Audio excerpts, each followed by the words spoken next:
Okay, welcome to a preview of Chapter 7 of Manku.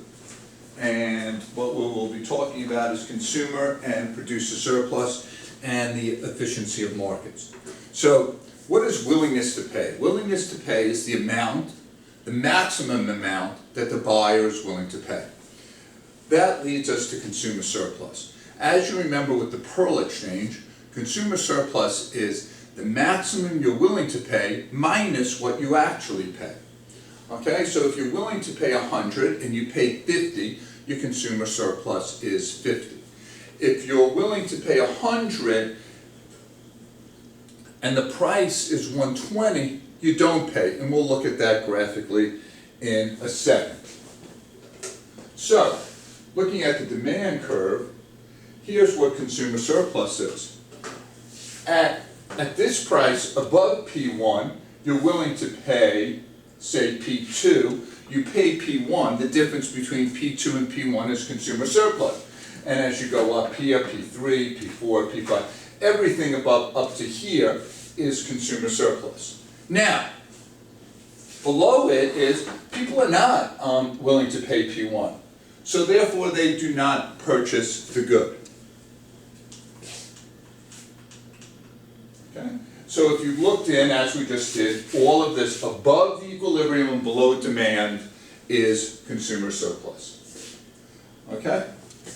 Now, if you lower the price, and let's just go, say the price goes from P1 down here to P2, notice you're going to increase consumer surplus. And that makes sense because you have now brought people into the market who at first were not willing to pay that price, but now at the lower price they will purchase the good, and all the people above will then make consumer surplus.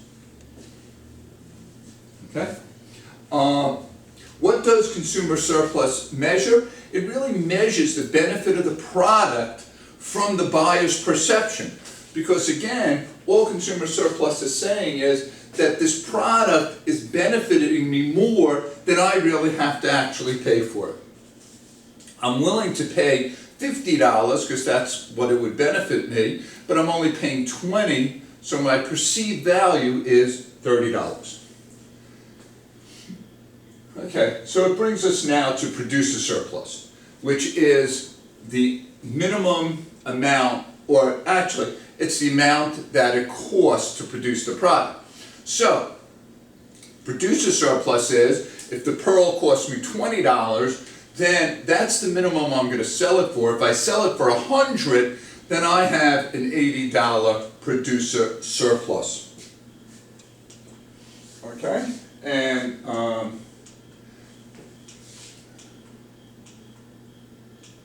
that was just the consumer surplus there at the price. Now here's your producer surplus, and it goes in a similar fashion here. At P1, that's the price. Now anything below P1, I was willing to sell it like here at P3, but I sold it for P1, so that's my producer surplus. I was willing to say sell it at P5, but I sold it at P1, and that's my producer surplus. So what is producer surplus going to be? Everything below the equilibrium and above the supply curve. Okay, so anything below the equilibrium and above the supply curve. Now, almost in reverse of consumer surplus, when price goes up, what's going to happen? All these producers that could not afford to sell that product at P1 can now sell that product at P2. So producer surplus will increase. Okay? Okay? So you have two things going on. You have additional producer surplus to the initial producers. So these people like right here who are willing to sell down here are now getting a higher price. But also in this little triangle here, you get the people who could not afford to sell their items now getting into the market. So you have two additions. You have people making extra money, producers making extra money, who were initially making producer surplus at P1, now making even more at P2. Then you get new producers into the market.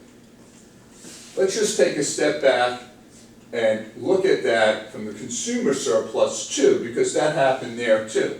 Except the opposite. We went to P1 and we dropped to P2. Now, here is the additional consumer surpluses.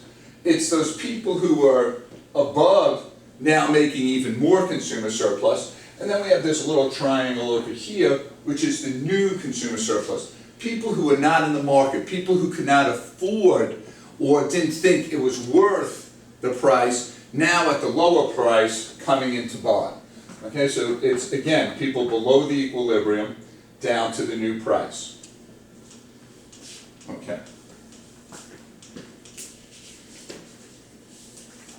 All right, now, what is total surplus? Total surplus is consumer surplus plus producer surplus. Now, when we get into deadweight loss and everything, we'll also put in government tax revenue there. But total surplus is value to the buyers minus cost to the sellers. Okay? And then the efficiency is the allocation of maximum. So you're efficient if you're using all of your surplus. Okay, both consumer and producer surplus is maximizing. And let's see, do we have this slide? So you are efficient here because this is all consumer surplus, this is all producer surplus, and you're totally efficient. Okay? Now, when you look at this diagram and you see let's see, can we get the, at this spot, and let's just call this Q1, and that's before the equilibrium, you notice that the value to the buyers is greater than the value, greater than the cost to the producers. So at that particular equilibrium, or anything to the left of equilibrium, if you sell more quantity, if you continue to increase the quantity, you're going to increase the surplus till you get to the equilibrium. On the opposite side, and we could call this Q2, if you notice at Q2, the cost to the sellers is greater than the benefit to the buyers. At this point, to increase the surplus, you'd have to decrease the quantity till you get to the equilibrium. Okay? Now, where we're going to spend most of the year is graphing producer and consumer surplus. Okay? But this is the introductory to the chapter, and I hope it helps.